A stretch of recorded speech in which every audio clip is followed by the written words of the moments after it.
Teste aqui sem microfone, vamos ver se fica um pouco melhor, porque deu algum ruído. Continuando então a nossa conversa sobre receita pública, esse aqui é o segundo videozinho sobre isso. Nós temos uma definição que a gente pegou no Manual de Finanças do STN, Secretaria do Tesouro Nacional, que diz que receita orçamentária são as disponibilidades de recursos financeiros que ingressam durante o exercício e constituem elemento novo para o patrimônio público. Nós vamos falar um pouquinho sobre patrimônio público para explicar receitas e despesas. Patrimônio público, para quem a gente ainda não ouviu falar, é o conjunto de bens, direitos e obrigações do ente público. Então, tu imagina, por exemplo, a UDESC. É uma fundação pública. Ela tem bens? Tem imóveis, tem carteiras, tem projetores multimídias, tem quadros, tem veículos, são bens. Tem dinheiro na conta, dinheiro no caixa, são bens. Ela tem direitos? Tem direito. Ela tem direito de receber recursos do governo, Estado, do governo do federal, de instituições que conveniam com a UDESC para que a UDESC preste serviços educacionais. Ela tem direito de contas a receber. Ela tem, inclusive, direito sobre uma aplicação financeira que ela tem no Banco do Brasil. Isso é um direito que ela tem. E ela tem obrigações, certamente tem obrigações. Ela tem contas a pagar para funcionários, para Celesc, energia elétrica, para Casan, água. Então, isso é o conjunto, esse é o patrimônio, bens, direitos e obrigações. Então, quando você fala que a receita orçamentária são disponibilidade de recursos financeiros que ingressam no patrimônio público, significa dinheiro que ingressou no caixa ou no banco da entidade pública. Instrumento, a receita orçamentária, por meio do qual se viabiliza a execução das políticas públicas. As receitas orçamentárias são fontes de recursos utilizadas pelo Estado em programas e ações cujas finalidade precípua é atender às necessidades públicas e às demandas da sociedade. Então, tudo a ver com o que a gente estudou das despesas públicas, não é? A gente ali até falou em programas e ações. Programa é aquela classificação funcional programática, né? Os programas de governo, os vários programas que tem. Então, que atende às necessidades públicas, né? Essas receitas pertencem ao Estado, transitam pelo patrimônio do poder público, aumentando esse patrimônio, o saldo financeiro do poder público, no caso de, vamos imaginar, um órgão do governo, do Estado, da própria fundação universidade, e via de regra, por força do princípio orçamentário da universalidade, estão previstas na Lei Orçamentária Anual. Aqui, esse comentário, o que não está previsto na Lei Orçamentária Anual são as receitas extra-orçamentárias, tá? E vencida a questão da definição das etapas da receita, as 4 etapas que a gente viu no outro vídeo, a diferença entre receita orçamentária e extra-orçamentária, nós chegamos às classificações da receita. Pessoal, parecido com as despesas, as receitas orçamentárias também são classificadas. E os motivos dessa classificação são os mesmos da despesa: padronizar informações, facilitar a formulação de programas de governo, determinar responsabilidades pela gestão do dinheiro público, possibilitar análise de efeitos econômicos nas atividades governamentais. São as mesmas.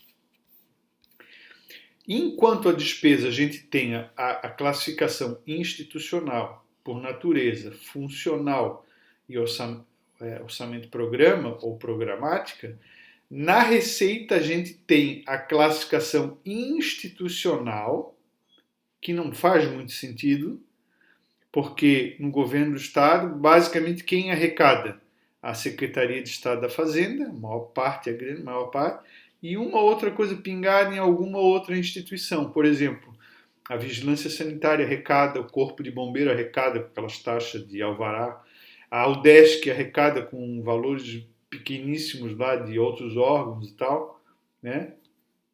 Então, essa classificação institucional, ela não é muito útil, nem muito utilizada. Pode haver uma classificação por fontes que é útil e utilizada, mas não é objeto de estudo nosso.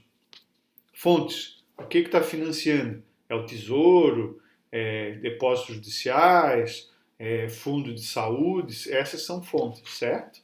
A gente não vai estudar nessa disciplina. A gente só vai estudar uma classificação que é importantíssima e igual no país inteiro, que é a classificação por natureza ou classificação econômica. Classificação por natureza que é o correto. Então, no orçamento da União, a classificação institucional seria receitas do Tesouro, receita diretamente arrecadada por órgãos ou unidades e fundos de administração direta, e receita de entidades, unidades e fundos de administração indireta. Então você tem, por exemplo, a FUNASA, que é a Fundação na área de saúde, que arrecada um certo dinheiro. Você tem, isso no governo federal, tem instituições aí que arrecadam dinheiro, né, e que esse valor é inexpressivo. A grande fonte de financiamento da União é Tesouro. Se a gente usasse no Estado, vamos pegar, por exemplo, o Poder Judiciário, de Santa Catarina.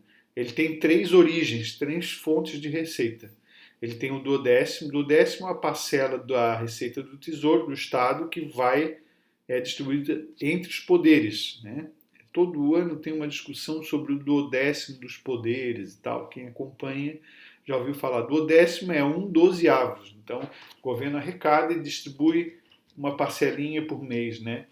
Quem participa do duodécimo? O Poder Judiciário, o Poder Legislativo, o Tribunal de Contas, a Fundação DESC e o Ministério Público. Então, eles têm um percentualzinho da receita líquida disponível do Estado. Isso é o duodécimo. Então, no Poder Judiciário tem o duodécimo, tem o Fundo de Reaparelhamento da Justiça e tem o, né, que é um fundo específico onde vai uma série de taxas judiciais. Quando você ingressa na ação, tem que pagar uma taxa, vai para esse fundo para ajudar lá o funcionamento da justiça. E tem esse outra fonte que chama CIDEJUD, que é o Sistema de Depósitos Judiciais. Então, quando existe uma lide, uma briga entre partes, por exemplo, um contribuinte, uma empresa e o governo, antes de ser definido quem tem a razão, normalmente quem está devendo tem que pegar e depositar o dinheiro no banco, e esse dinheiro está sob custódia e administração do Poder Judiciário. Aí depois, quando a lide é resolvida, esse dinheiro vai para quem tem razão. Meio a meio, ou tudo para um, ou tudo para outro. Ok, mas o que importa mesmo é a classificação por natureza de receita. Então, os itens da discriminação da receita e da despesa mencionados são identificados por números e códigos. Então, nós vamos ter apenas uma noção de código, tá? E aqui o que interessa, então. A classificação da receita orçamentária existe ao primeiro nível, que é chamado categoria econômica. Assim como a despesa, a receita também pode ser dividida entre receita corrente e receita de capital. E a lógica é parecida. Receita corrente ocorre recorrentemente, da atividade típica do Estado.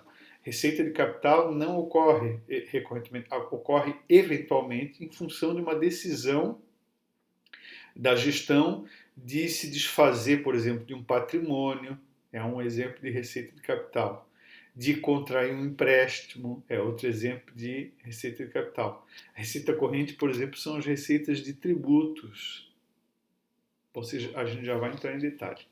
O segundo nível de classificação é o nível chamado origem, onde detalha a categoria econômica segundo a natureza da procedência. Então, se eu tenho receita corrente, eu tenho, por exemplo, receita corrente advinda de tributos, então é uma origem. Receita corrente advinda de serviços, é outra origem. Receita corrente advinda de receitas patrimoniais, é outra origem. E assim por diante. Depois da origem tem espécie, depois da espécie tem a rubrica, depois da rubrica tem a linha, depois a subalínea. Só para a gente ter uma noção. Vocês vão ver isso na prática, mas não interessa muito aqui um aprofundamento desse detalhamento. Mas igual a gente vai passar por ele, tá? Então aqui tem um esqueminha exemplificativo. Então o primeiro nível aqui é receita corrente, é 1, né? A categoria econômica 1, receita corrente. O segundo nível, 1.1, receita de impostos, taxas, contribuições de melhoria. 1.1.1, um a mais, ou seja, a espécie é imposto, ou seja, poderia ser taxa, poderia ser contribuição de melhoria. Não, é imposto. 1.1.1.3 é o desdobramento. Qual é o imposto? O imposto sobre renda da pessoa física. Poderia ser um imposto sobre renda de pessoa jurídica. Poderia ser imposto sobre circulação de mercadoria. Poderia ser imposto sobre prestação de serviços. Poderia ser imposto sobre produção de itens industrializados. Poderia ser um monte de coisa que depende de quem está classificando, qual o ente. Né? E lá no final, né, tipo, principal, tal, não interessa muito, tá certo? Aqui tem um esqueminha da classificação e aqui tem um exemplo prático, um extrato da codificação contida lá na Portaria Interministerial 163/2001, a mesma que você pegou para dar uma olhada, dar uma namorada naquela portaria lá quando estudou despesa pública. Se você olhar a portaria inteira, tem uma parte de receita, e agora é a hora de namorar a parte da receita. Aqui é só um extrato, então veja assim, ó, 1, receita corrente, 1.1, imposto, taxa ou contribuição, 1.1.1, impostos, 1.1.2, taxas, 1.1.3, contribuição de melhoria, 1.2. Então, vejam que não entrou nos subníveis aqui, entrou até terceiro nível. E esse é mais ou menos o que a gente tem que ter uma noção, porque isso é padrão nacional. A partir do quarto nível, você já entra nas particularidades do ente. Então, a União vai ter uma numeração própria, o Estado terá outra e o município terá outra. Por que isso? Porque os tributos que são competência da União são um, a gente vai estudar. Os que são competência do Estado são outros tributos. E os que são competência do município são outros tributos. A gente vai estudar oportunamente isso. Bom, receitas orçamentárias correntes, agora tem uma definição, são as arrecadadas dentro do exercício financeiro que aumentam as disponibilidades financeiras do Estado, em geral com efeito positivo sobre o patrimônio líquido, e constitui instrumento para financiar os objetivos definidos nos programas e ações orçamentários, com vistas a satisfazer as necessidades públicas. Isso aqui, pessoal, é Manual de Contabilidade aplicado ao setor público, MCASP, tá? Bem famoso. Tem coisa aqui que a gente não falou ainda direito, vou tentar explicar. O que é patrimônio líquido? Patrimônio líquido é a soma da parte boa do patrimônio, bens e direito, menos a parte ruim, que são as obrigações. Vocês lembram que eu falei? A UDESC tem imóvel, tem carteira, tem cadeira, tem retroprojetor e veículos, um monte de coisa. Tudo isso tem um valor, vamos lá, R$1 milhão. Tem direitos a receber, direitos, dinheiro bancário, vamos imaginar mais R$1 milhão. Então ela tem R$2 milhões de patrimônio bom, parte boa do patrimônio, bens e direitos. Vamos imaginar que ela deva para N contas que ela tem que pagar, 500 mil. O patrimônio líquido dela é R$1,5 milhão, a diferença de um e de outro, assim, simplificadamente. E a receita corrente que ela faz, está escrito aí, receita orçamentária corrente, ela aumenta o patrimônio líquido. Ou seja, entra um dinheiro livre. Ah, que bom, tributo, entrou o dinheiro, deu. Compreendeu? Entrou o dinheiro e deu. Um tributo. Comprei ICMS, recebi o ICMS e acabou. Olha só agora a explicação da receita orçamentária de capital. também aumentam as disponibilidades financeiras. O caixa de dinheiro, o banco aumenta o valor. E são instrumentos de financiamento de programas e ações orçamentárias, a fim de atingir as finalidades. Porém, diferente das receitas correntes, em geral, não provocam efeito sobre o patrimônio líquido. A Udesc tem um patrimônio líquido de 1,5 milhão. Ela tem bens no valor de 1 milhão, direitos no valor de 1 milhão. Então, a parte boa do patrimônio são 2 milhões. E ela tem obrigações no valor de 500 mil. Então, o patrimônio líquido dela é 1,5 milhão.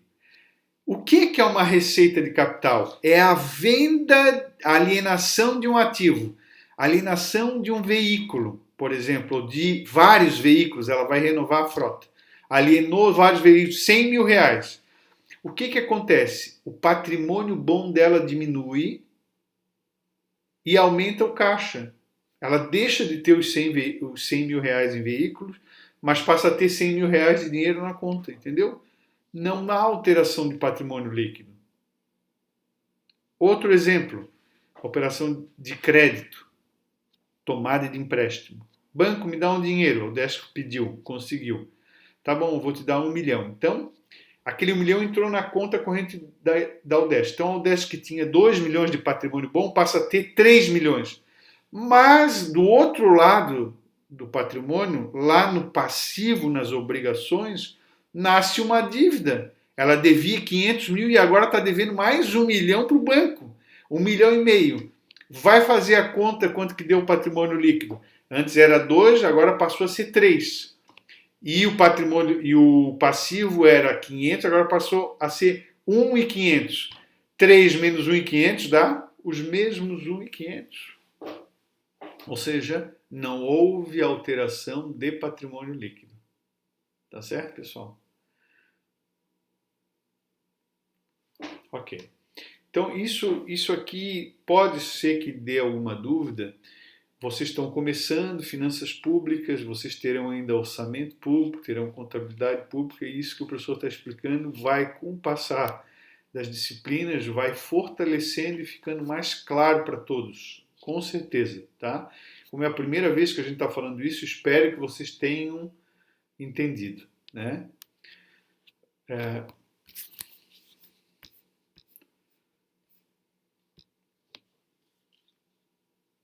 Nós vamos parar aqui, eu já continuo no próximo vídeo.